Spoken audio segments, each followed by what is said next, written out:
So, Professor, there will be a brief presentation of you, and after that, I'll project the video. Is it okay? And after the video, we'll come back live for any questions that the audience may have.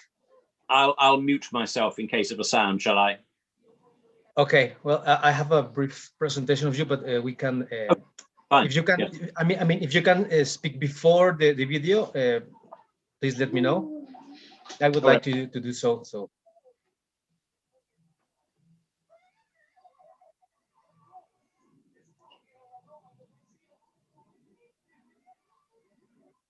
I couldn't hear, Professor. Do you want to speak before the projection of the video?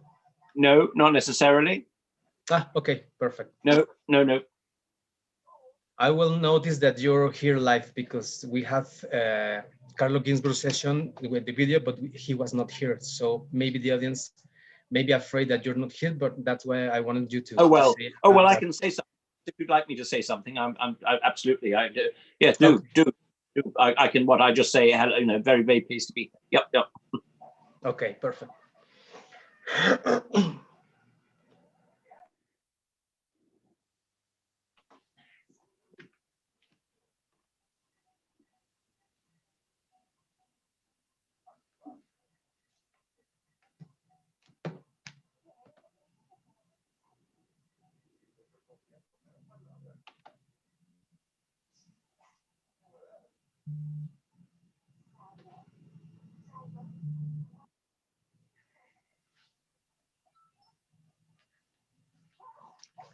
Buenas tardes, mi nombre es Manuel Suárez y a nombre de mi compañero Pablo Avilés y de todo el Instituto de Investigaciones Bibliográficas, les doy la bienvenida una vez más al ciclo de charlas virtuales, una cita con la Biblioteca Nacional de México, actualidad y porvenir de la historia del libro y la edición tras la pandemia.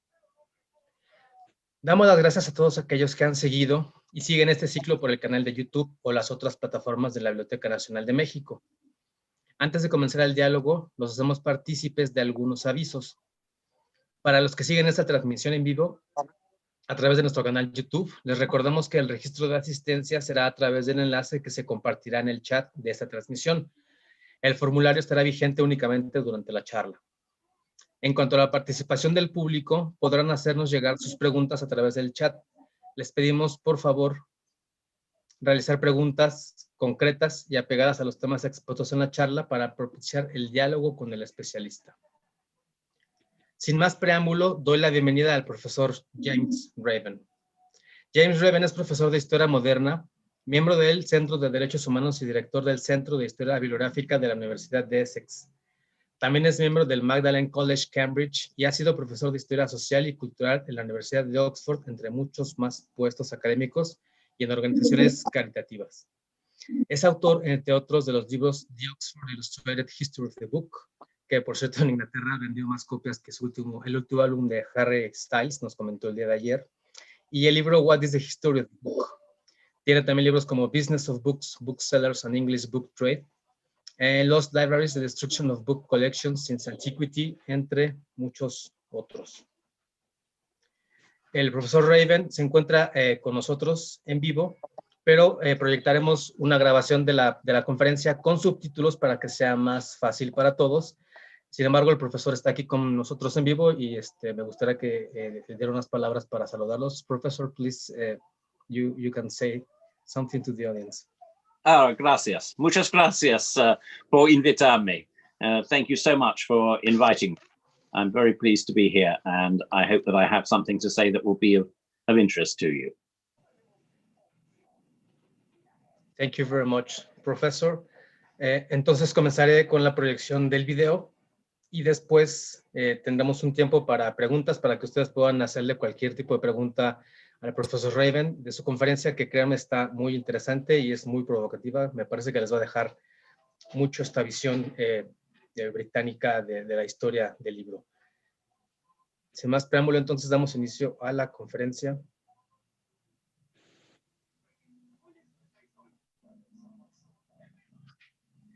Well, hello. It's an enormous privilege for me to speak to you. Thank you so much for inviting me to do so. Given that what I've got to say is much to do with materialities, material or the medium message, I have to apologize for not being able to host a PowerPoint on the device I'm speaking to you today on, but I do want to show some images. So I will do my best to do that, even though it will be a little bit clumsy.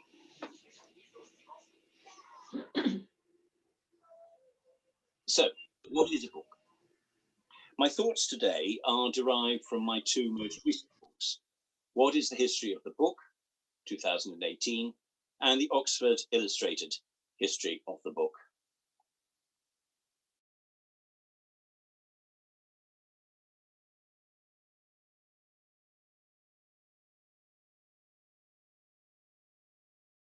These two books really are form the foundation of what I'm going to talk about. Let me begin with an opening definition. Books, in all their forms, carry texts where reading, usually, conveys intellectual and ideological significance. Books transmit knowledge by physical form or the message by the medium, and share some of the characteristics of other material goods. Tactility, design, and ornamentation convey meaning even before a book is read. The connections supplied by sign, script, and print fall short of the interactive exchanges possible between people not parted by distance. But in many ways, books offer the same connectedness provided by letters and other received communication. But we also here, I think, have to review what I'm really doing for you is to review the history of the book. For some writers and exponents, perhaps disappointingly so, the expressions history of the book and book history seem interchangeable. For others, the somewhat limp book studies offers a helpful escape from problematic boundaries of book history of what is the history of the book. If English speakers have been careless or inconsistent in terminology, then they share that weakness with German colleagues who use Geschichte der Buchwesens interchangeably and apparently randomly with Buchgeschichte. Buchwissenschaft is reserved for book studies in general.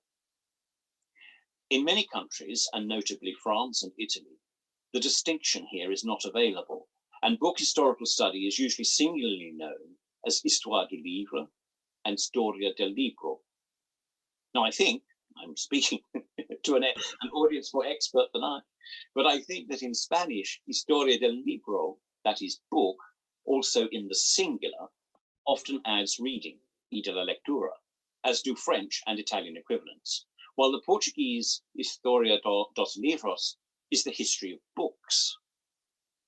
More appositely, and in different languages, the terms book history and history of the book coexist with other descriptors in bibliographical and graphic analysis, and history, including publication and publishing history, printing and print history, and more capaciously library history and reading history.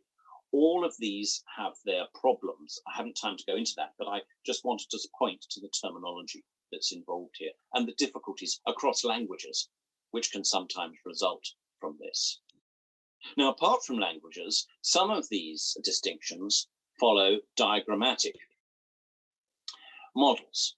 If I can bring one up, let me see.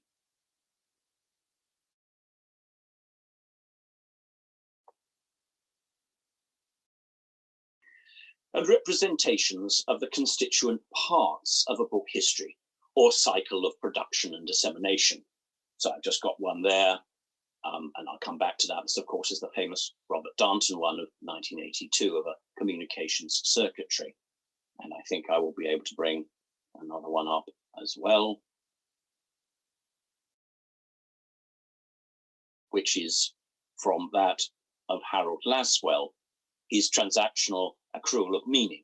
I like this particularly in teaching of the 5 points of who, the creator, the writer, or the printer says what, the material form, the codex, what. I'll come on to materialities in a moment, by which channel, how is it distributed, by a bookseller or by a merchant or through a library, to whom, the really critical point, who are the readers, how to identify who the readers might be, and finally with what effect, How do we actually know what reading practice actually is?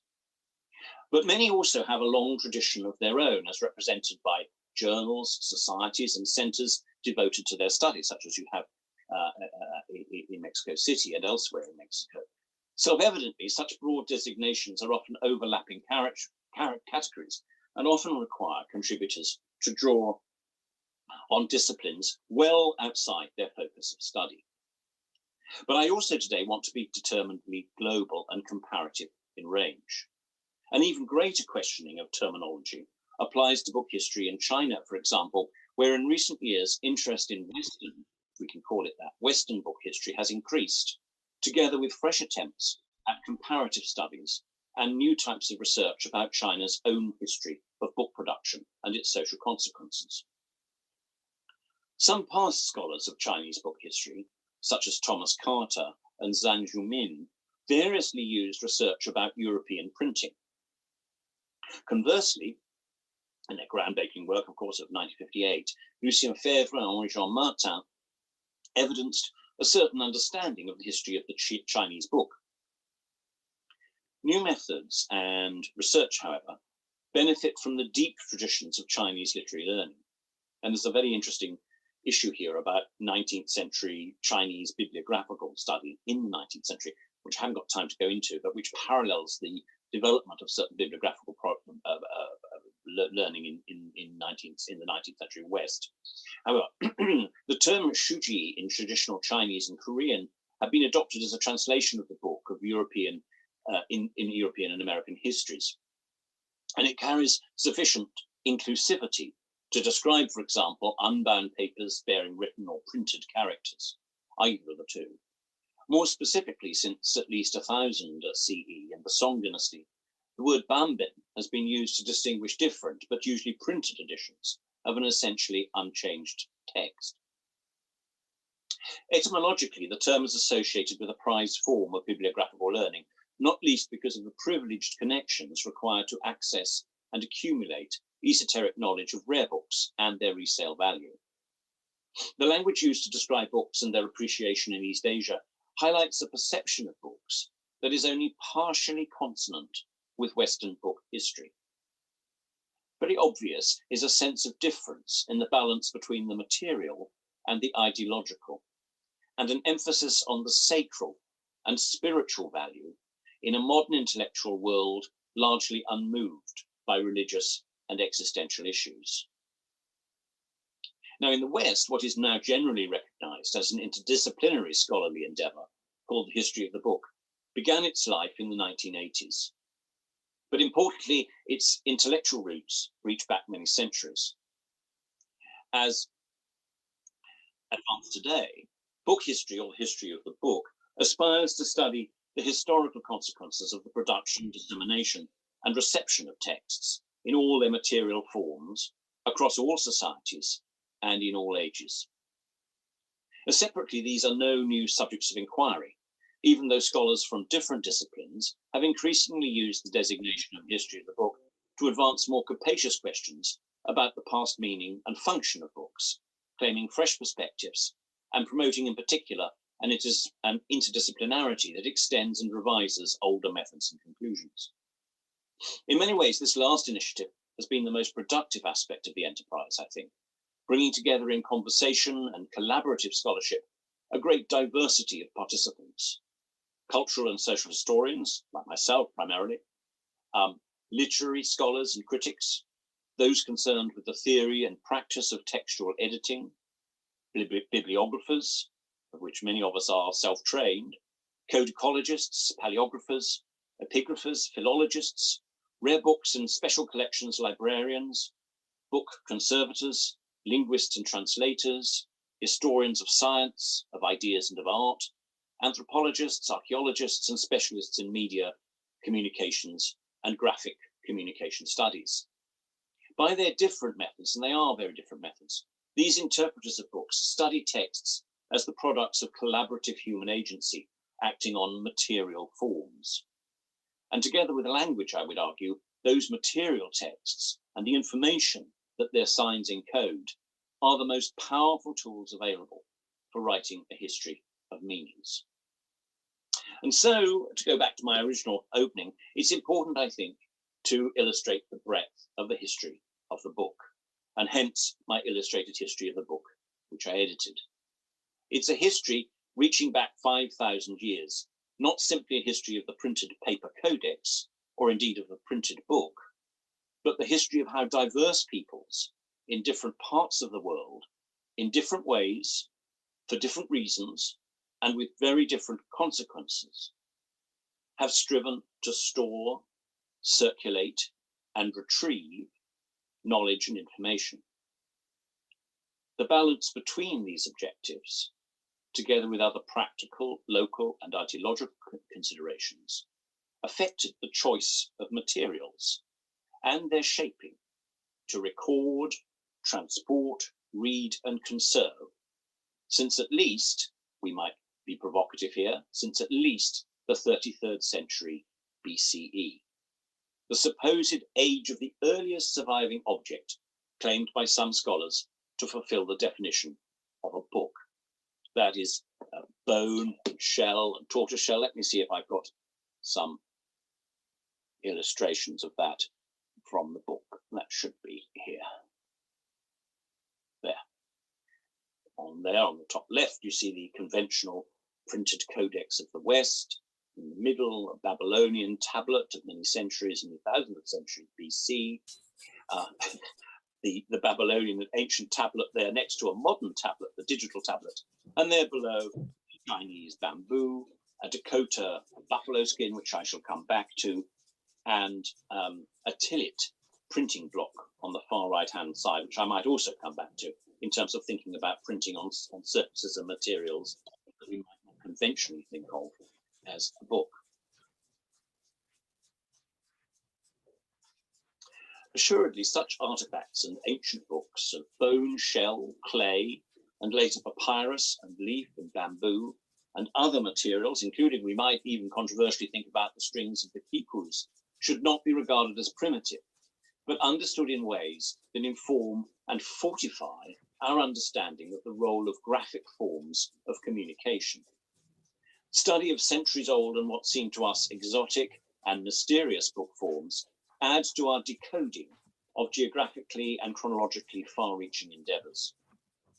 The survivals question many assumptions we make about the efficiencies, the effectiveness, and specific historical contexts of books produced during these last few centuries, and especially of their many moves from their original sites to where they were acquired, read, or preserved. Take, for example, ongoing research into the, let's look for an image here. If we take the ongoing research into, and I've got a picture here that comes from my book, The Illustrated History of the Book, the ongoing research into the animal skins of the Lakota peoples of the North American plains, here at the bottom of this page. And here it's a page of the winter counts, which are calendrical, compared to the calendrical text of the Madrid Codex of Mesoamerica. Known as winter counts, these community annals, drawn on buffalo, deer, or cow hides, feature the oldest events at the center, spiraling out anti-clockwise to the most recent.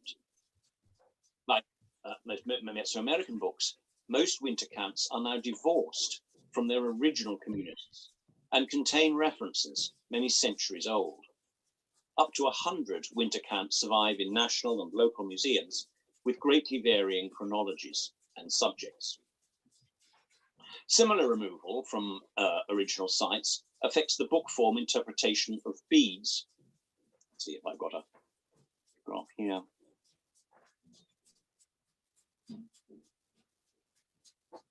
Looking for beads, I can't see it, I'm sorry. Let's go for, nope, hasn't come up. For beads, and knotted strings from different parts of the Americas. Wampum beads, shells worn in strings on belts, acted as more than units of monetary exchange among many indigenous peoples of North America. Wampum, it is claimed by members of Native American communities, served to record and communicate stories, historical events and treaties, and acted as ceremonial gifts.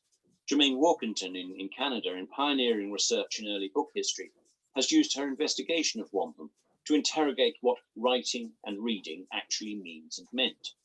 She suggests that the most significant problem is distinguishing between cultures that exhibit bookishness and those that do not. What is meant by bookishness here is very broadly conceived, with tensions and overlaps between the picture-based, semi-sciographic, and the language-based, phonographic, which encompasses the logographic, syllabic, and alphabetic systems of Aboriginal signification. Nonetheless, research on wampum, for example, moves the history of the book to much broader and deeper cultural experiences and behaviours, and readdresses questions about what books are, their genesis, proliferation, and function. And if I just go back to Laswell,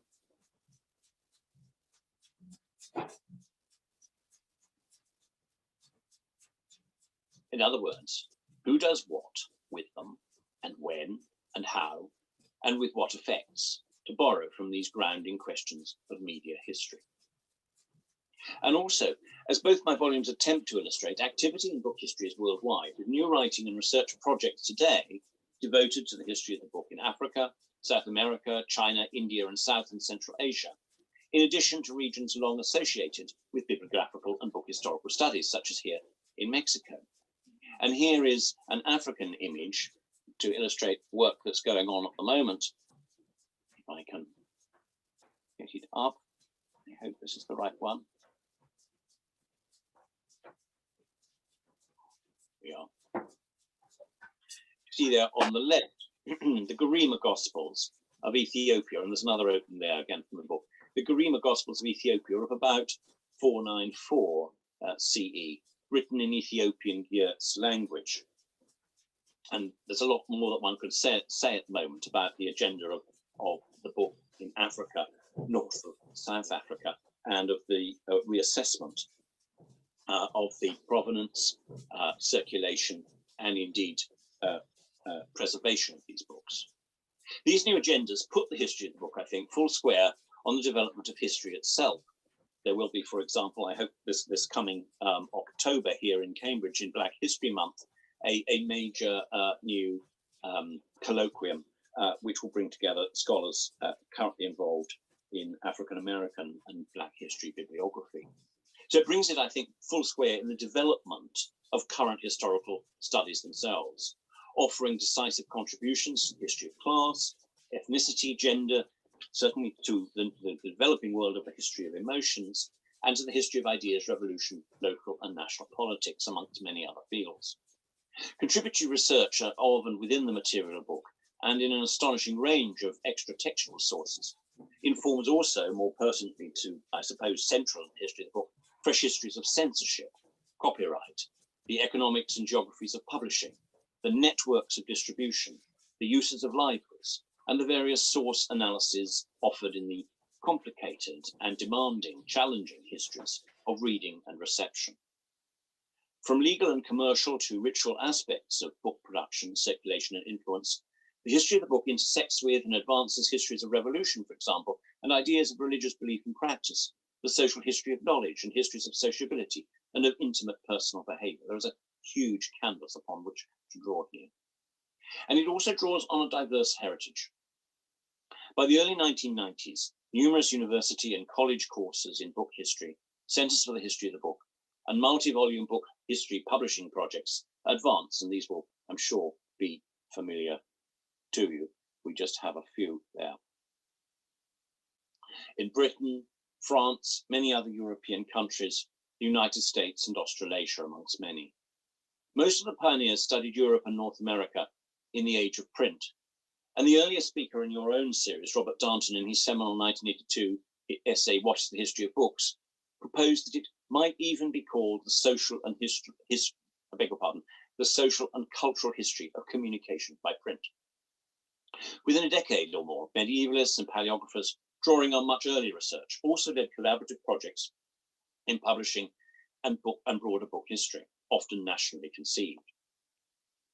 Now, printing still dominates published book history, but print, word and image, is far from the only means of graphic communication, as I think I've I tried to argue, used to convey messages. Texts might be impressed, imprinted, inscribed, written, drawn, stenciled, block or letterpress printed, engraved, stereotyped, lithographed, or photographically or now digitally reproduced. As an example, and one strikingly at odds with the emphasis of many late 20th century histories of the book, historians of the great majority of centuries of book production in regions that now comprise India, Pakistan, Nepal, Bangladesh, and Sri Lanka are historians of the transmission of manuscript books. Scribal productions were the only written texts until the mid-16th century, and they remained the preferred texts in South Asia until the early 19th century, almost 3 centuries after Catholic missionaries brought the first printing press with movable type to Western India. And it's striking, I always like to bring up this comment. It's striking to remember that there are more ancient texts in Sanskrit surviving than those of equivalent age in Latin and Greek. More broadly, I must add, although cultural historians and bibliographers of great distinction, including Roger Chartier, Robert Darnton, and D.F. Mackenzie, wrote pioneering studies in aspects of book history in the 1980s and 1990s, literary scholars subsequently exercised, significant impact on its development. And in the late 20th century, objectives and techniques in literary criticism diverged. As new theoretical approaches in literary criticism advanced in literature departments across Europe and the Americas, some that we might call refugees allied their historical interests to the history of the book. More recently, however, a much broader range of approaches in literary scholarship and textual criticism has also contributed to historical study of authorship, publishing, and reception. But again, to emphasize this, in recent years, book history has been more deliberately comparative, addressing non-European, extra-North American and post-colonial perspectives. New histories, and I hope going forward, offer global comparisons, many that are still in their infancy, but also impossible without some underpinnings of accumulative local and national bibliographical and archival research. And I could show various examples of this. I'd like to bring up one, I've got it here. Book Worlds of East Asia and Europe. Interesting series of essays here, edited by Peter Burke and Joe McDermott. I was privileged to contribute an essay to the collection, but it's one of many books which are looking at different global comparisons in ways which will inform, I think, in a very interesting way, new versions of book history. To the fore are novel questions about transoceanic as well as interterrestrial book production, circulation, and reception, and of the localized creation and widely dispersed transmission of knowledge. My current project, incidentally, is about the natural history of Norway in the middle of the 18th century, and how this extraordinary book by Erik Pontoppidan was circulated around the world. And I'm looking at surviving copies in North America, in India, even in South Africa, and throughout Europe, to see how, looking almost as a book biography in terms of its circulation and reception. But non-Western comparisons, such as were in the McDermott and Burke book, in particular probe our understanding of the distinctions and overlaps, say between, to give examples, between commercial and non-commercial, and institutional and private publishing, looking at how this is in the East and in the West, of the role of non-book printing by movable type, woodblock or other, and importantly, and I like this as an example, of the relative efficiencies or inefficiencies of different production, distribution, and even reading practices. Study of East Asian woodblock practices, for example, complicates our more often triumphalist histories of the European printing press by suggesting that the casting, composition, correction, and then the painstaking redistribution of type is not always the most economically efficient method of printing. So taken together, the histories of books in different parts of the world contribute, I think, to a remarkable range of new scholarship, from the history of news gathering and international journalism to the global history of particular works, these sort of book biographies I was referring to, and of technological and knowledge transfer. Book history research problematizes and nuances broader narratives of practice, behavior, and representation, including, I think, as I've said, more broadly, histories of subversion and revolution, conquest. Research on book production, circulation, and reception has been conspicuous in recent explorations of the history of ritual, language, humor, and emotions. And an understanding of the transformative power of the book, and especially of print and indigenous written texts, has contributed largely to debates about the invention of traditions and the imagining of communities, colonial encounter, and subaltern studies. But now I just want to introduce a caution. Controversy and criticism have nevertheless accompanied book history past and present, inviting debate about methodologies and assumption. History is subject to both unconscious and deliberate emphasis upon certain prevalent values, and critical voices have sometimes accused studies in book history of anachronism and teleology. Those writing the history of book production and reception are warned against unthinking, progressive narratives, what here at least we call a Whig interpretation of history, that history is always on the side of progress, much as it's always on the side of victors. Certain accounts, it's argued, brusquely assume an inevitable march to modernity and the subsumption of localized and critical differences within a globalizing totality. If I can bring up a comparison here. This is rather against my own interest.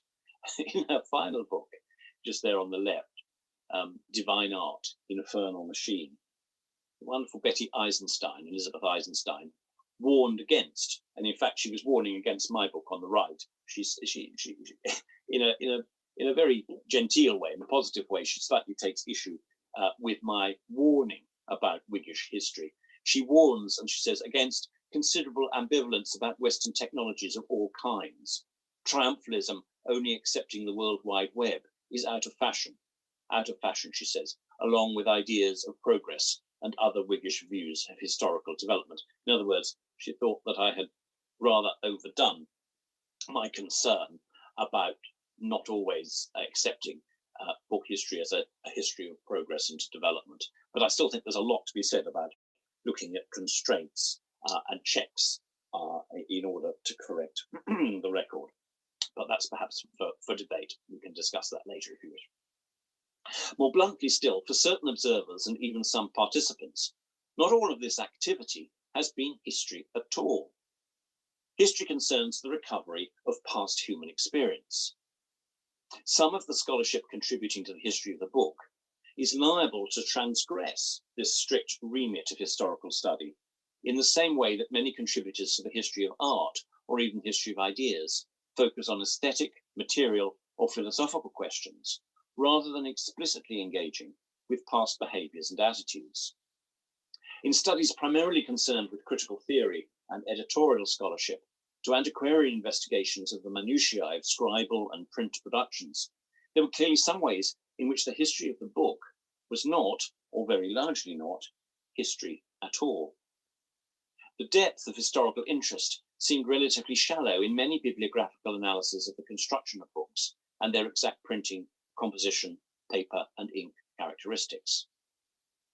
Many codicological studies, the examination of manuscripts together with paleography, the study of handwriting, used new technologies to reveal stylistic and literary developments, but with limited historical contextualization. And so, redefining the book. What, therefore, and in summary, is a book, when its form has ranged from lengthy scrolls in the ancient world to concertina codices around Central America? Talk perhaps about whether it's a codice or not, codex or not, and palm leaf manuscripts in South Asia. In early South America and early Africa in particular, our understanding of book forms has to combat an historical condescension that has disregarded and marginalized the intellectual, political, and technological achievements of successive ancient communities. Books, written and reproduced in many different ways, and comprising many different literary forms, from prose to poetry, to plays and dictionaries and listings, are characteristically taken by book historians to include at the very least pamphlets, periodicals, and newspapers. It's certainly not the case, despite such definition on popular internet sites, that books are restricted to written, printed, illustrated, or blank sheets made of ink, paper, parchment, or other materials fastened together to hinge at one side, which is actually the definition you'll find if you Google at the moment what is a book. But how adventurous can we be in attributing to material objects the characteristics which make them books, from clay to digital tablets? Given that animal skin parchment, such as vellum made from calfskin, silk and plant fibers such as papyrus, hemp, and early paper are integral book components, we should also perhaps accept tree barks, leaves, untreated animal hides, mineral clays, and terracottas. Some artifacts tantalize. Familiar to you, more than me, will be the quipus, the knotted string records of the Andean Incas, apparently dating from the 10th century CE. They are more recent than the elaborate Mayan and Olmec recording systems and vessels, but offer a greater challenge, a far greater challenge, to designation of the book and its various materialities. But given that these also comprised portable, durable, replicable, and legible, that is, readable and communicable means of recording and disseminating information, we should perhaps include them. In considering the function and purpose of books, is the nature of or absence of publication determinant? And as forms of print in conjunction with script and illustration increase in complexity, how Catholic does our definition of book become? Do we include maps and sheets of music, fold out panoramas, gather together illustrations and prints? Are single sheet productions to be included as books even when many are simple jobbing pieces, such as posters, tickets, or commercial and legal agreements? Are the embroidered texts of samplers, for example, often significant classroom exercises, or the roughly printed words on sacks or other containers, and I showed those tillet blocks earlier, which we used by printers to print texts on sacks or altarpieces, are they admissible as books? Now, my answer, provocatively in this talk, because I aim to be provocative, has been that for all of those pursuing book history, the answer has to be yes. And the reason for that is that whether the focus of inquiry is the intimate minutiae of textual editing or the cultural or political context of ancient and unfamiliar material book forms, the central concern is one of communication, of the creation and dissemination of meaning originating from a graphic and legible, as well as a portable and replicable form. Let me repeat that. The central concern is one of communication, of the creation and dissemination of meaning, originating from a graphic and legible, as well as a portable and replicable form. Whether made of a clay, a skin, or a natural fiber, or enabled by a digital screen, central processing unit, random access memory, or a graphics card, books function as portable objects. Books might travel over very short or very long distances and serve in varying degrees as resilient transmitters of knowledge, of information, and of entertainment. Now, such a definition, with its reliance on transportability, might exclude posters fixed on walls, exclude inscriptions on immovable entities. And yet again, to complicate it a little further, there is an undeniable connection between such immovable texts and books, especially when a book might be created by multiples of small and otherwise non-book items. The contents and texts of books remain reproducible and capable of being shared, stored, and conserved, even if later publishers and readers find their meaning unfathomable. So such comparisons question our certainty about the definition of a text in relation to its material form and conveyance, and about the parameters of its design elements. Is it the material that hosts the ideographic system that is the more important? Or should we give more attention to questions of portability or of the potential for preservation and rereading? I mean, reading self-evidently fundamental to the cultural transactions epitomized by the history of the books, offers a history, what some might argue the most important history in its own right, and one that entails numerous epistemological and methodological and archival challenges. But this history of reading, of course, is notoriously problematic. The very act of reading eschews recording. Few write down what they do as they read. Some readers might make marginal notes or doodles. Some recall their reading to others or in a diary of reading. But the evidence of reading practice, of the precise effect of the text upon its individual recipient, is essentially limited and problematic as history is. The history of types of reading and literacies involves considerations of, as we know from our history of reading, of motivations, experiences, skills, aptitudes, the places in which reading took place, the consequences of it.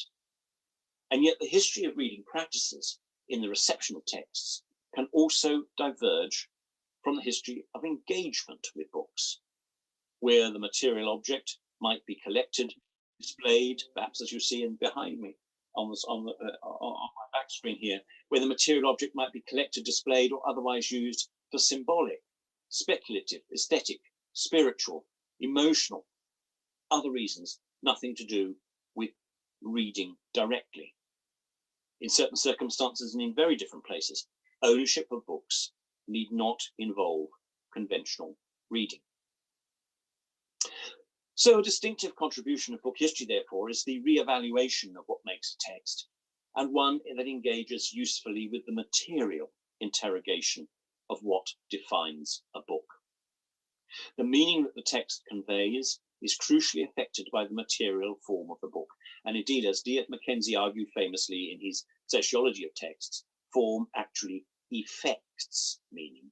The common misreading of this as affects is nonetheless relevant to the appreciation of changes to textual forms and the conditions under which they are read and perceived. Readers of printed books know that other readers will be reading the same book, and yet this is a very different sameness to manuscript books and their reading. Changing valorizations of our own time also, finally, offer insights into how the relationship between book form and the signs conveyed by and within it have changed and are described differently by different peoples in different ages.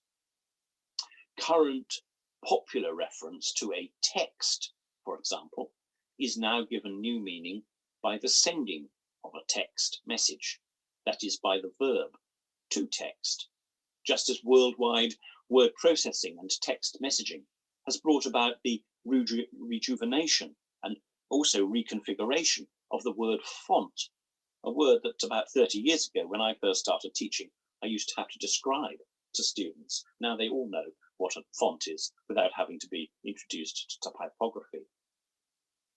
So for many practitioners of book history, the very mutability and cultural contingency of the textual form are the challenge and delight of their study. The comparative is advancing all around us in the most recent history of the book. From analysis and of the phonetics of the Mayans to examination of different Buddhist sutra forms, ranging from Sinhalese, for an example, Sinhalese,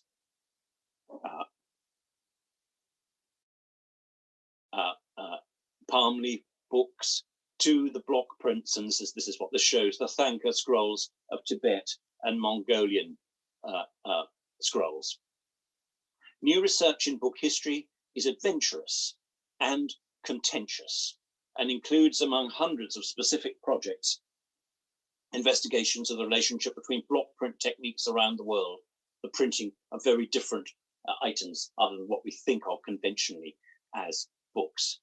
It includes the chanting and rituals accompanying Japanese wood block prints, for example, intended to ward off plague and disaster. Prints made after earthquakes to protect against earth tremors. And the history of the book, therefore, I think, claims a distinctiveness in all its diversity that I've been explaining here, from textual editorial studies and from traditional analytical, descriptive, and even historical bibliography. They are, of course, grounding disciplines, and they remain crucial scholarly component. hands-on bibliographical analysis, for example, combining technical understanding with disciplinary rigor, is indispensable in understanding not simply the materialities, but the contextual complexities of the objects of study. But nonetheless, the new developments, with all the dangers that I've pointed to of false assumptions and shortcut scholarship, do offer fresh and ambitious intellectual quests that make the history of the book a stimulating and provocative field of enterprise. How and why was it, for example, that certain communities, institutions, and individuals supported professional scribes and printers and publishers, sometimes disproportionately to literacy levels in their societies? What political, religious, and social roles were ascribed to books? How did these relate to the appreciation of books, not just as communicators, but as the containers and transmitters of memory? How and who controlled books as the channels whereby memory is changed, contorted, and censored? Where, how, and why did individuals, communities, institutions, and nations invest in whole collections of books? What indeed distinguishes collectors from owners, where owners are often, but not always, collectors, but where collectors are always owners? Answers combine idealism and pragmatism, where books in all their variety were valued for their recording of knowledge, culture, spirituality, and the approved rubrics and procedures of professional, social, and political life, as well, we must never forget this, as the subversive and revolutionary opinions that sought to undermine it. So, portable, legible, and durable, manuscript, printed, and other forms of books, notably including periodicals and newspapers, extended and widened the reach of exchange. Such exchange altered according to the mutations of religious allegiance, war, invasion, and colonialism, and political independence. At the one level, by recovering an interpretation of a range of texts available, we help rescue the history of popular thought and discursive practice from the canon of great texts studied in isolation. We review the differences between authorial meaning and intention. We magnify the absences and illuminate the unexpected. Book history continues to break down polarities between popular and elite, explores mental construction, and falsely oppositional categories such as literate and illiterate. If we conclude then that there cannot and should not be one type of history of the book, but many types, there cannot therefore be book history or the history of the book in the all-encompassing manner projected by its more modern advocates, then collaboration between disciplines has been beneficial. It does not mean that collaboration results in one monolithic idea of what book history might be. For some, including this contributor, the history of the book is still too little concerned with comparative social history of ideas. Graphic signs, script, and print determine the manner in which thought is materially produced and consumed, in the same way that in the digital age, the internet provides the opportunity, but also the boundaries for new forms of social networking and textual formation and reception. The words and ideas conveyed by published texts are the meaningful result of the production, circulation, and reading of the material book. The history of the book has been dominated by discussion of the impact and characteristics of print, and also of particular modern forms such as periodicals and newspapers. But just as important are early books in all their unfamiliar forms, books in non-literate societies or societies with differing literacies, and the continuing and changing significance of manuscripts and written correspondence.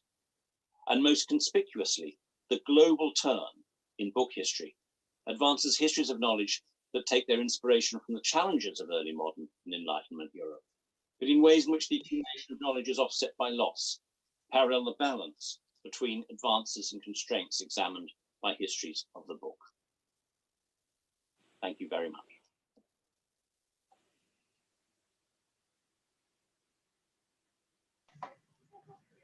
Muchas gracias al profesor Raven por la entrevista. Como se habrán dado cuenta, era muy importante subtitularla porque tenía muchísima información muy importante, muy valiosa. Me parece que da un panorama sobre los estudios de la historia del libro, la reflexión misma sobre el concepto de historia del libro y lo que para él queda por hacer, hacia dónde pueden ir las investigaciones. Entonces, ahora abrimos un pequeño espacio para que la audiencia pueda hacer algunas preguntas e interactuar con el profesor. Les recordamos que haremos una interpretación consecutiva de lo que dirá el profesor al inglés al español y de español al inglés, por lo que les pedimos un poco su consideración en ese sentido. Tenemos algunas preguntas en el chat. Professor, thank you very much for the lecture. It was very interesting to hear. Now we will have a few minutes of the questions from the audience, if you feel okay with it. Yes, absolutely. And before that, can I say many congratulations on that superb translation. It was extraordinary, tremendous. Thank you so much for doing that. Thank you very much, Professor. We did it with a lot of pleasure. We have some questions about the Oceania, about before the occupation, the British occupation, and the people would like you to go deeper on this Oceania status of the book before and after the British occupation. If you can go, please go deeper on that.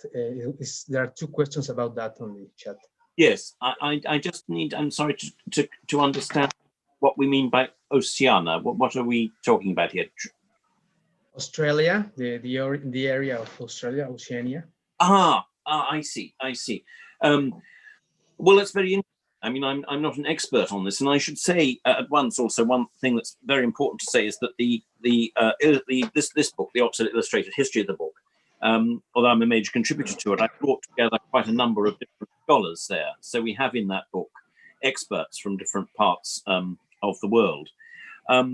In terms of, if we're talking about particularly Australasia, then one of the most interesting aspects of this is the very small communities that we're talking about, small libraries, small collections, which develop in very specific locales. And actually, a very interesting aspect of that, and I know that some people want to discuss a little bit more about bibliography and bibliographical centers, is the extent to which some of those, that there has been such interest in Australasia about bibliographical study during the 19th century and through the 20th century as well, with not only some very, very famous and influential exponents of bibliography, but also the creation of very important bibliographical centers there. But that may not be answering the question. I'm still not quite clear. Is that answered the question? I'm not quite sure what the original question was about Oceania. Yeah, I think it can be answered. Let me make a little translation. Dice que no es experto en el tema. Tiene bueno, se hablan de Australasia, que es como lo conocen ellos. Son más bien aspectos en comunidades pequeñas. Lo que él conoce son comunidades pequeñas y entonces hay varios expertos que han hablado del tema. Él no es uno de ellos. Y hay un interés sobre el estudio bibliográfico que se ha creado en torno a esta zona de Australia, pero no es una zona de la que él pueda ser experto. Pablo? I may be misinterpreting the question, and you may be able to translate another aspect of this, which may be that the question was more about colonial encounter. And that is very interesting because it's a wonderful example in, say, Australia of an encounter between different material forms of the book. So the Western book, the Western Codex, meeting a different type of book, which has often been not looked at very much, the indigenous book. And it brings together both the material aspect, or three things: the material aspect, the encounter of different technologies, that is printing or writing or impression or some other form of using the material, and the ideological of what's actually within the book. So it may be that the question was more about Oceania in terms of encounter. I don't know. But that's a completely different way of looking at it. Thank you very much, Professor. I will translate this time. El profesor Raven nos dice que quizás no interpretó bien la pregunta y que quizás las personas que la hicieron se refieran más bien a el encuentro colonial que se generó en esta zona del mundo. Y Australia, la región de Australasia, es un excelente ejemplo de estos encuentros coloniales. Y en este sentido, habría que preguntarse sobre la materialidad del libro en el contexto de los encuentros coloniales. El códex occidental que se encuentra con otro tipo diferente de libro que se haya desarrollado en esta región. Entonces, hay que pensar el aspecto material, la confrontación entre diferentes tecnologías y el uso distinto de distintos materiales y también el uso ideológico también distinto del libro. Y esta es quizás la pregunta, la interpretación correcta de la pregunta. Thank you very much, Professor. There are another questions here. Can you tell something about the first books in Mexico and in America, and any comment do you have about them? They are very, very curious, our public, about your comment on codex and American writing. There's a lot I could say. Let me limit it to two things. And I'm sorry, I'm sorry my Spanish is so poor and I'm having to speak in English. I could say so much more directly, but let me limit it to two things.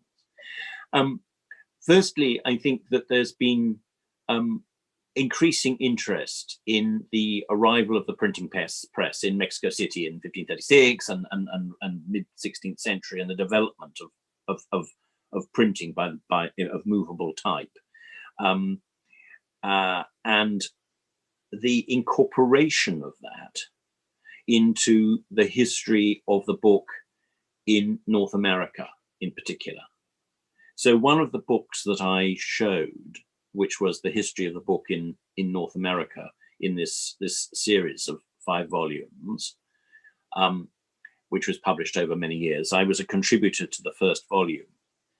And I did a lot of work in Mexico City in those days, and a lot of looking at very important studies of the arrival of printing in Mexico with the friars and the work of religious works and so forth, and of the caravans that carried books overland rather than by the sea, but overland from Mexico into the south of what is now the United States, New Mexico, parts of Texas and so forth.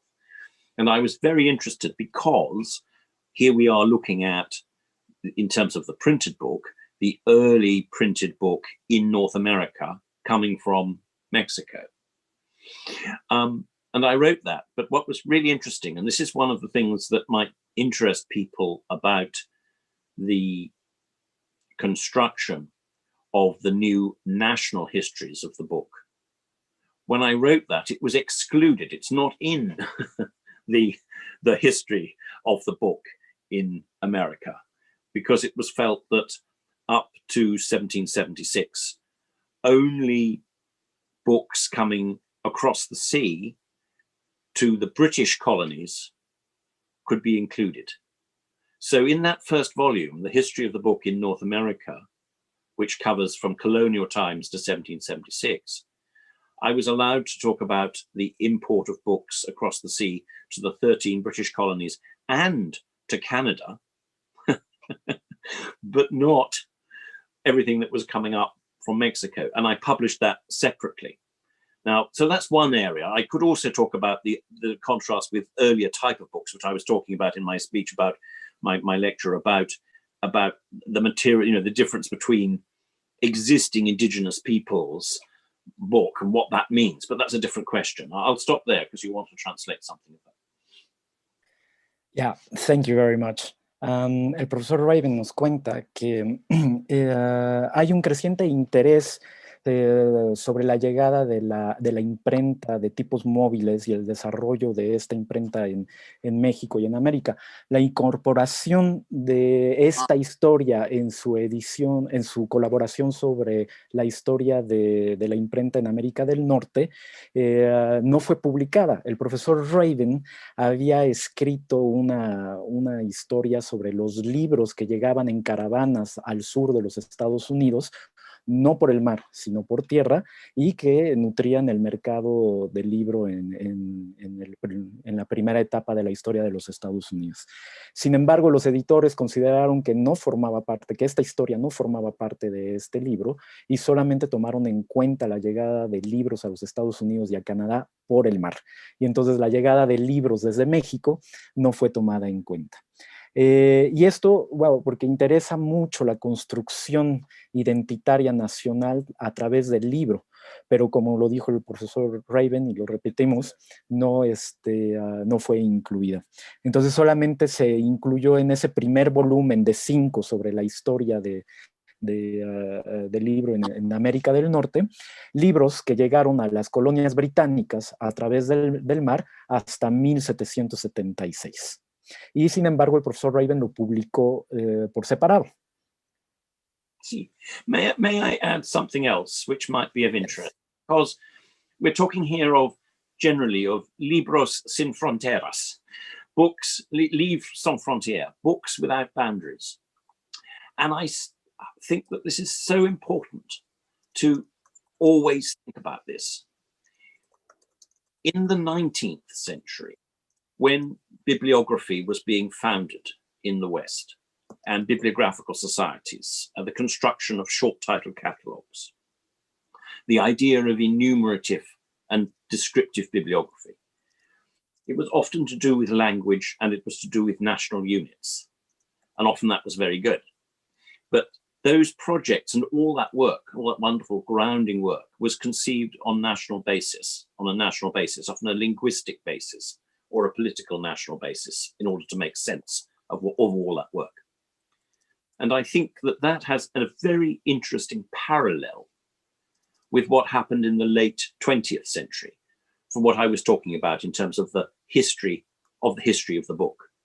Because those history of the book in North America, the history of the book in France, the history of the book in Britain, were also conceived on a national basis. And that can be a problem because we can forget libros sin fronteras. We can forget that books are without boundaries.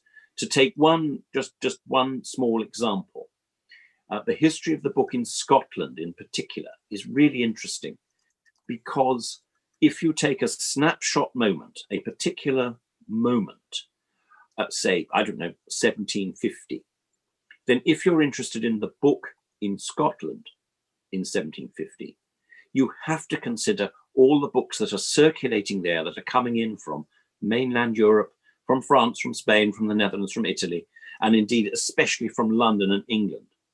But if you read, and it's a sort of criticism, it's a wonderful volume, The History of the Book in Scotland, but if you read it, you will find that most of the history in there is about books that were published and published new in Scotland, not the books that were coming from outside.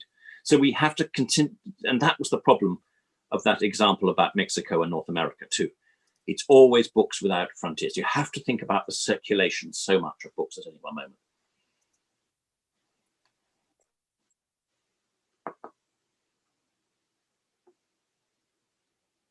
Thank you, professor. El profesor Raven quiere agregar algo a esta última parte. El profesor dice que no hay que perder de vista que se habla de libros sin fronteras. Y esto es importante mantenerlo siempre en la mente porque durante el siglo XIX, cuando la bibliografía se desarrolló en Occidente y se formaron bibliografías sobre todo descriptivas y que buscaban numerar, ¿cómo se dice? Bueno, que buscaban tener toda la bibliografía posible, se basaba principalmente en función al lenguaje y a fronteras nacionales. Estos trabajos bibliográficos del siglo XIX fueron hechos con bases políticas nacionales, y es un paralelo muy interesante a lo que pasa al final del siglo XX. Las historias del libro que se escriben son sobre todo sobre América, sobre Francia, sobre Gran Bretaña, y también están concebidas con bases nacionales. Y esto puede ser un problema que puede hacernos olvidar los libros sin fronteras. El profesor Raven pone un ejemplo. La historia del libro en Escocia es muy interesante. Si se hace una revisión de los libros que se leían, se editaban, imprimían en Escocia, hay muchos libros que llegaban desde Francia, desde Italia, desde España, y por supuesto también desde Londres, desde los centros ingleses, desde las ciudades inglesas. Pero cuando se leen estos trabajos sobre los libros en Escocia, se les olvida a muchos autores que hay estos libros que vienen de otros lugares y solo se conocen los libros impresos y editados en Escocia. Entonces, siempre hay que tomar en cuenta que los libros no tienen fronteras. Thank you, Professor. Thank you. We have a lot of questions from the audience. We will try to select just a few. One of them is from Suzette Gonzalez Roditi. Congratulations, Dr. Raven. Question: what do you think about the interdisciplinary studies like a way to improve a history research?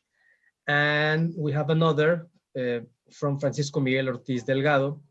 To define the book exclusively solely as printed information is an Eurocentric definition of book. Exactly, yes. I agree with interdisciplinarity is hugely important. It's the conversation that I was talking about. Absolutely, the conversation between different disciplines. And in my lecture, I listed many different types: epigraphers, codicologists, bibliographers, but also many coming from different disciplines in terms of history, art history, a whole range of different things. And that's what's been so exciting about the conversation in the history of the book. So absolutely, and interdisciplinarity, and I could talk a lot about that, but interdisciplinarity is hugely important, and it's exciting in the way that that is developing, and we're bringing new skills and new professions into that. The second question, absolutely, and that's of course exactly what I was talking about. If I've understood the question, the history of the book going back is, printing is only a small part of the history of the book, and as I was saying, much of the 19th century bibliography was concerned with the printed book, and very quickly was accompanied by interest in codicology, in manuscript studies and the like. But what I've been trying to very much describe is this huge range of different types of material, of different types of technique, and the application of different techniques. So we're talking about claim printing, painting, drawing, and this whole range of different materials. So absolutely, not just printing. Muchas gracias. Sobre las dos preguntas, el profesor está completamente de acuerdo. De hecho, que es muy importante la interdisciplinaridad. De hecho, habló de eso en el discurso, en la lectura. Dijo, por ejemplo, que hay mucha presencia de la epigrafía, codicología, de historia del arte. Y bueno, eso es exactamente lo que él puede hablar mucho más del tema, pero sí que está completamente de acuerdo con esta visión de la interdisciplinaridad. Sobre la segunda pregunta, es exactamente de lo que habló un poco en la conferencia también. Es esta historia, digamos, del libro europeo, solo una pequeña parte, y él diría mucho más del siglo XIX en la parte de la bibliografía, y esta fue acompañada por intereses de otras disciplinas también, como la codicología, y bueno, finalmente se cayó un gran rango de técnicas de impresión, por ejemplo, en clay, en arcilla, y en otros impresos materiales, ¿no? Entonces es una de las cosas que también mencionó el profesor Raven en la conferencia. Es su respuesta. Pablo, ¿tienes alguna pregunta? Yes, Professor. There are many comments. This is fabulous. Marina Garone, she has a comment for you. Thank you, Professor. This is a magnificent stroll by the actual research field where where the interdisciplinarity can be present. It might be of your interest the grammatological studies developed here in UNAM by Velázquez and in Spain by La Cadena, who have demonstrated that semasiography, I don't know if I am translating correctly, the definitions of semasiografía can refer to the status and category in American writing. Is more an ideological political position than linguistic historiography. Thank you very much. That's from Marina Garone. And from Marta Romero, thank you for the talk. It's very provocative.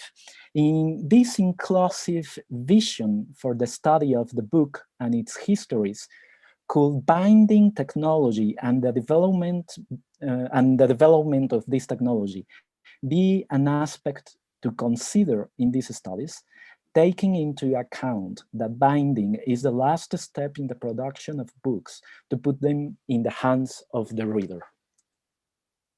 Thank you. Those are very good comments, and Dr.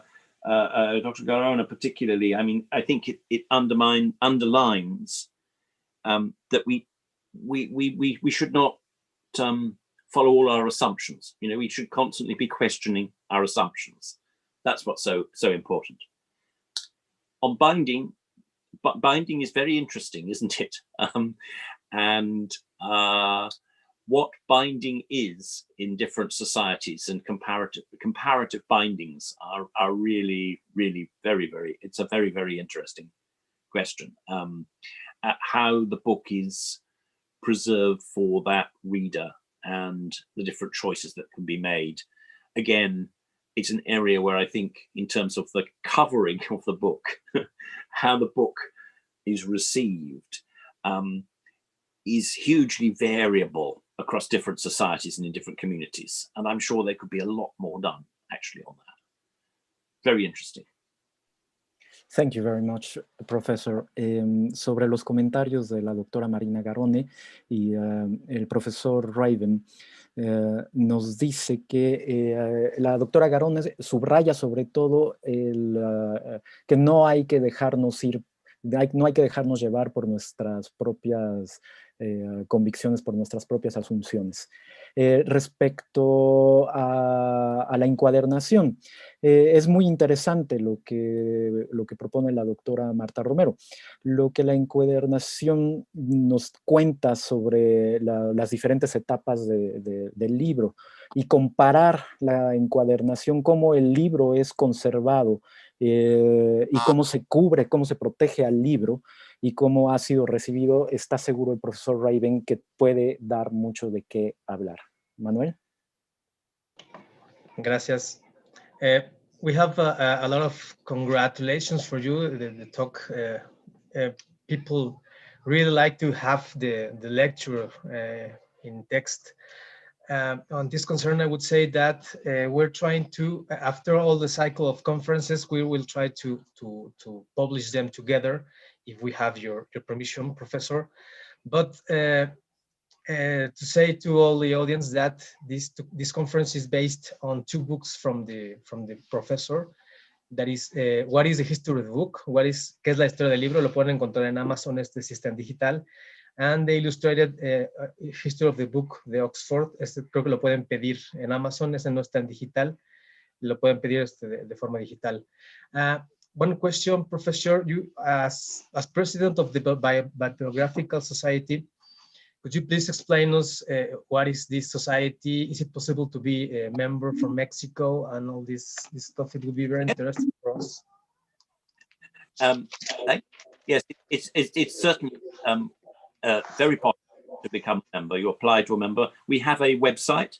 Just look at the Bibliographical Society, www.Bibliographical Society, and you will find our website.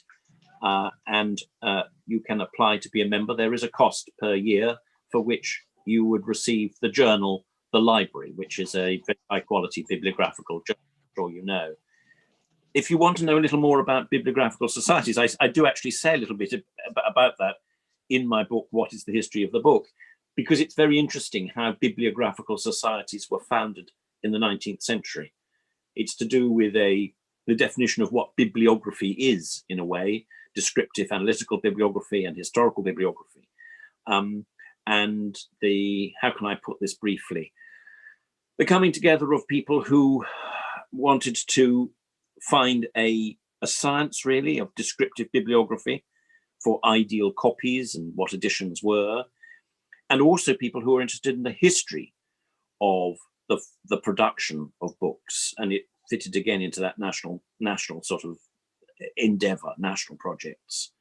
And so the Bibliographical Society, the very first one, was actually founded in Edinburgh in 1890, and the Bibliographical Society, our Bibliographical Society, founded in London in 1892, and other bibliographical societies, such as the Bibliographical Society of America, 1904, and others have since, and we publish journals, and we meet regularly. We have conferences, wonderful events, such as our recent wonderful visit that were hosted by you in Mexico, which was a huge success. And we aim to bring together in friendship and association, bibliographers, book historians, book collectors, bibliophiles, booksellers, everybody, in fact, who has an interest in the book.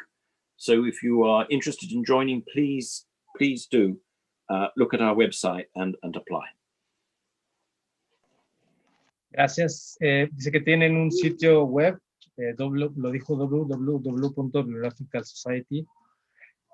Pueden aplicar para ser miembros, tiene un costo al año y pueden recibir la revista de la Sociedad Bibliográfica. Lo que hacen es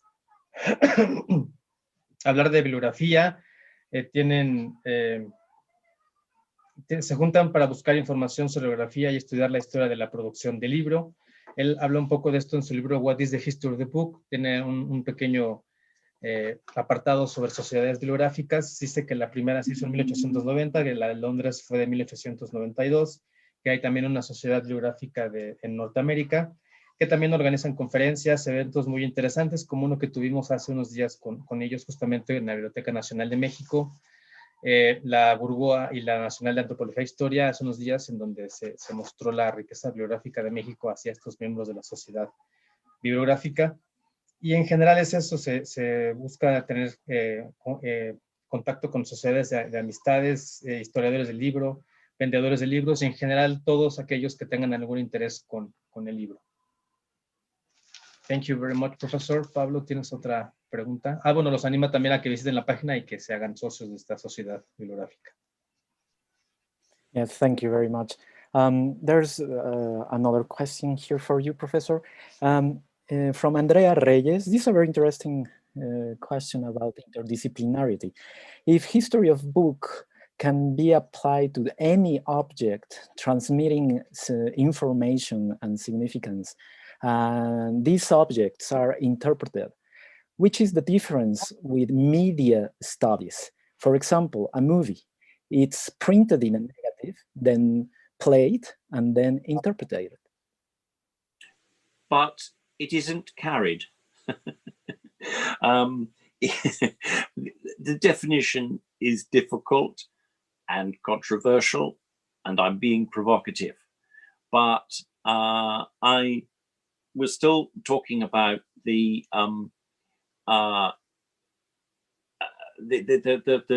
central preoccupation of a creation and diffusion of significant meaning, which is graphic and legible and portable and replicable.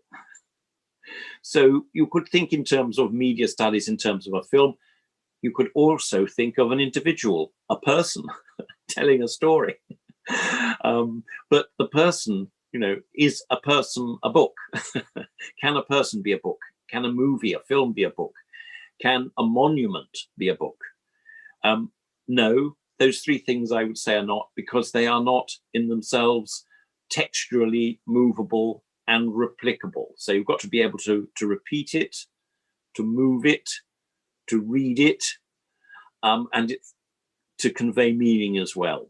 But I agree, You know, these are porous boundaries. These are not, you know, these are arguable boundaries here. And we do our best to define something that is a book which has a lot of latitude within it, so that, in other words, what the object is that we are not just thinking conventionally of this, it doesn't say conventionally of a book, but we are thinking a little bit more adventurously about what a book might be. But it's a very good challenge. I like the challenge. Thank you very much, Professor. El profesor nos dice que si esta, que la definición que él propone o la película que pone de ejemplo la persona que preguntó no puede ser llevada. Todas estas definiciones son difíciles y son controvertidas. Y la preocupación principal para poder calificar algo como un libro es la creación y la difusión de información. El libro es principalmente legible, portátil y replicable. Se puede pensar en términos de estudios de los medios, pero también, por ejemplo, si pensamos en una persona que está contando una historia, nos podemos hacer la pregunta, ¿una persona puede ser un libro? ¿Un monumento puede ser un libro? Y el profesor Raven nos dice no. Para que puedan ser un libro tienen que ser movibles, tienen que ser reproducibles, tienen que ser legibles y también tienen que establecer un sentido. Pero el profesor Raven está de acuerdo. Estas fronteras de estas definiciones son más bien porosas y se pueden discutir. Y sin embargo se está haciendo lo mejor para llegar a pensar en el libro de manera más amplia. El profesor propone pensar no pensar convencionalmente, no pensar, ¿cómo se dice? No pensar, perdón, se me fue la palabra, no pensar convencionalmente en libros, sino de manera más aventurada. Sí, sí, gracias. Manuel? Yeah, thank you. We have another question from this chat. Thank you very much from Erika Madrigal. Thank you very much for this splendid talk, Dr. Raven. The interdisciplinary that emphasize it is very important to promote the dialogue with different views that enrich the existing approaches. Many thanks. And we have, I have another that I need to translate them. If you give me one moment. Is it necessary to think different methodologies to approach history of the book in different material supports? From Natalia Silva. I missed your last word. In different material forms? Forms, yeah.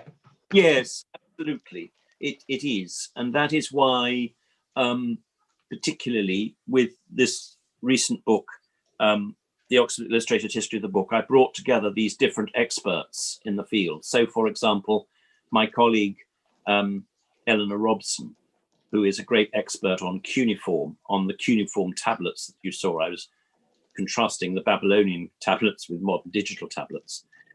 She brings a very different disciplinary expertise about not just reading, translating cuneiform, but actually how cuneiform was actually created, how the libraries of cuneiform tablets were actually there. She's an archaeologist as well as a very distinguished student of Babylonian history. And similarly, in another chapter in that book, Jeffrey Schnapp from Harvard on the digital tablet brings a very, very different disciplinary expertise to understanding the digital world. And if I may add something, I'm sorry, I realize you're going to have to translate this, but I'll pause and just let you do this because there's one other point that might be really interesting here. And that was a word that was new to me. I hadn't heard it before in this digital age, and that is the word skeuomorphic. I don't know whether you know skeuomorphic or skeuomorphism, which means the adoption of a form, of a material form, which is no longer necessary to the object for that object to be understood. So, for example, on our digital tablets that we have, our digital, I don't know, anything digital, we often still have pages. But actually, if we're scrolling down, we don't need a page anymore.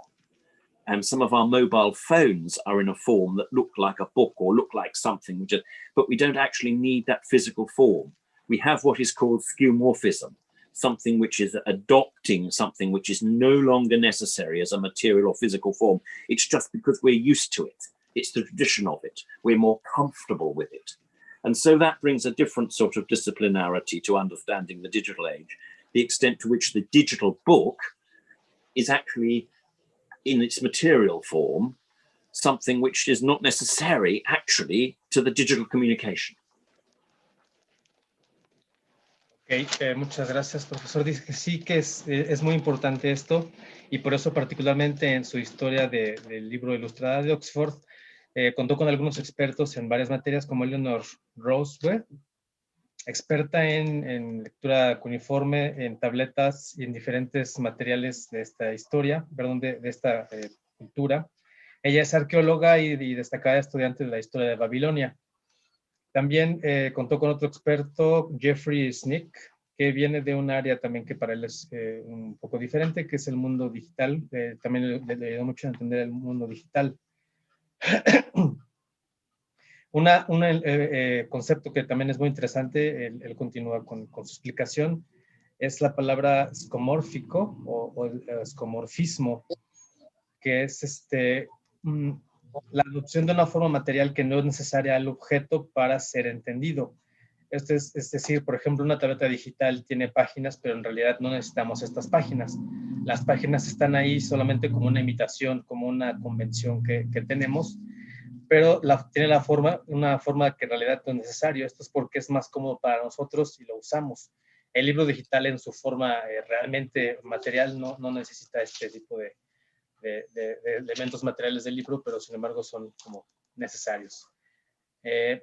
One last question, Professor, is it okay? ¿Tienes alguna, Pablo? O vamos por... Yes, of course. Yes, Professor. Finally, we have many students there in the audience. And what would you tell these young students starting their career in order to pursue history of book studies to them in these very difficult times? Oh, well, when we are all released, when we are released and we can get out again, then visit as many book collections and libraries as you can, and look around you and ask questions about how the library was formed, why those books are there, and then look at those books. But while we can't do that, then we will have to rely on this sort of event that you've put on, which is so wonderful, and we'll have to rely on more on the digital classroom and what we can read online. And I'm sorry, it's very frustrating, but thank you so much for doing this, because it's so important to put ideas about books to young people and let people think about what our science of the book is. Thank you very much, Professor. A la pregunta que le hicimos al profesor, ¿qué le diría a los jóvenes que están empezando a estudiar la historia del libro? Les dice el profesor, cuando podamos salir, cuando todos seamos finalmente liberados, vayan a ver tantas colecciones, tantas librerías como puedan. Y mientras tanto, lean en línea, aunque sea frustrante tener que quedar encerrado, el profesor nos agradece este tipo de actividades que permiten transmitir ideas a los jóvenes que están empezando sus estudios. Thank you very much, Professor. Yeah, you need. Yes, I just want to add one thing, that as we know, one of the perhaps the only advantage or plus of the current situation in which we are all stuck in our homes, I'll if I can, there we are, let me get, there we are, in our homes. in our homes rather than in my college library.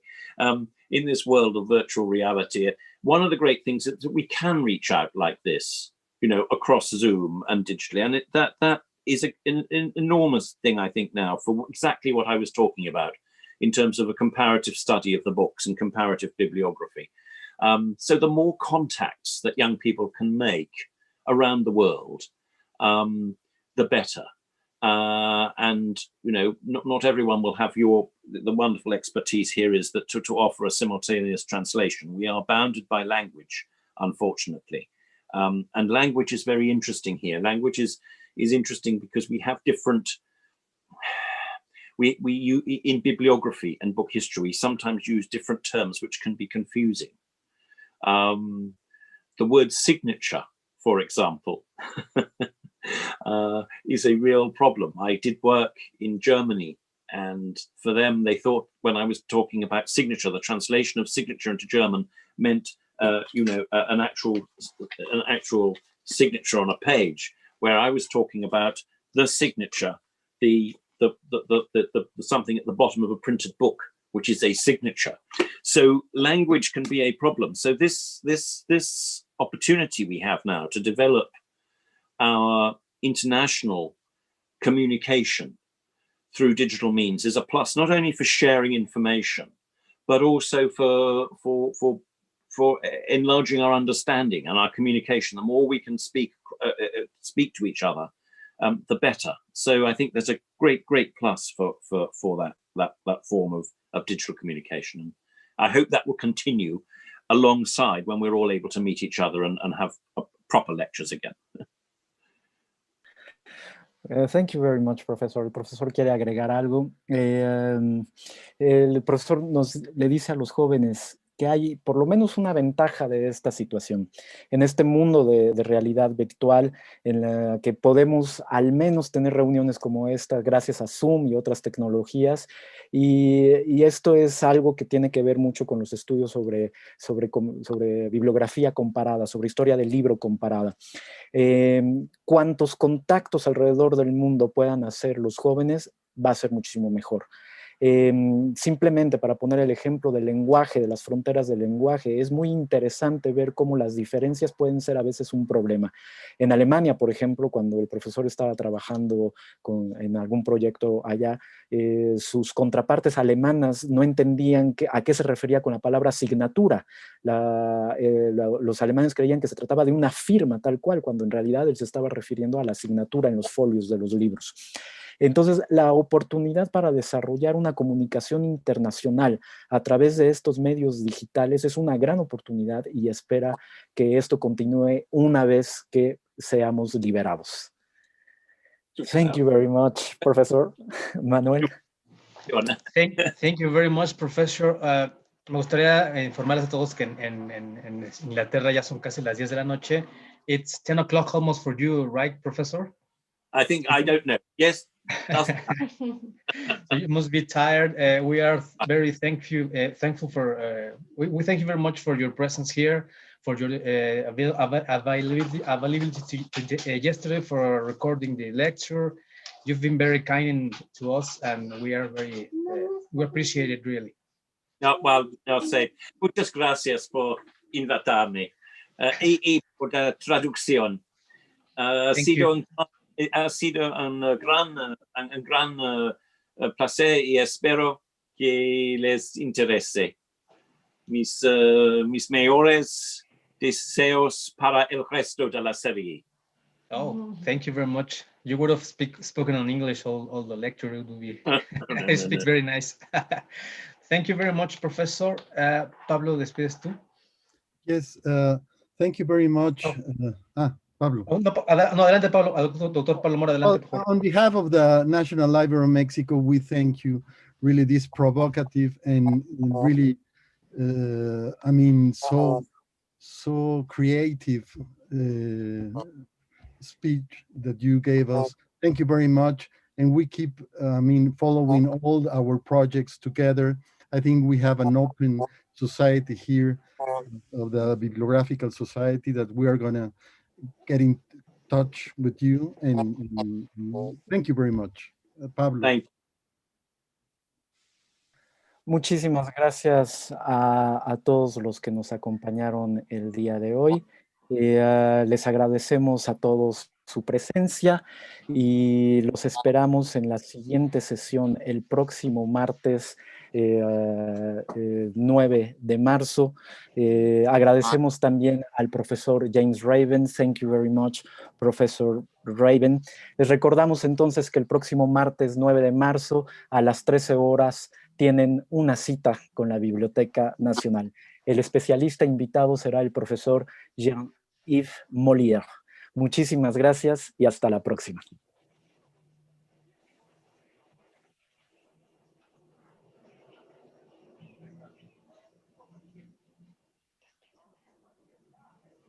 Right. Thank you very much, Professor. It was very, very, very interesting. Thank you for your generosity.